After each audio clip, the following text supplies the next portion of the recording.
Here's the morning start to my garden. As you can see, this side gets sun early in the morning. And you can see my calendulas, all my onions, carrots are growing there. I've got lettuce.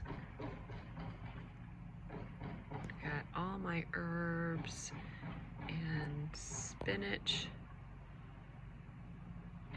Spinach are in underneath those two cloches because of the quails, and these two cages actually had sugar snap peas in them, but those crazy quails found the little seedlings and ate them, so I won't be having sugar snap peas this year because we're already too warm.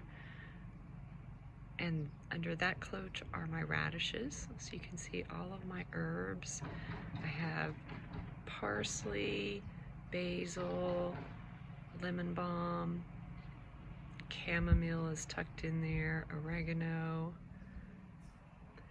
and then of course all of the peppers and the tomatoes that I planted yesterday.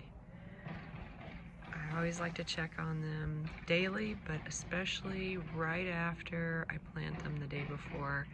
I want to make sure that if there's anything that looks a little weak or damaged, that I take care of it. But everything looks great and I'm very happy. So there's the morning tour of my veg garden. I hope you all have a great day. Thanks for watching.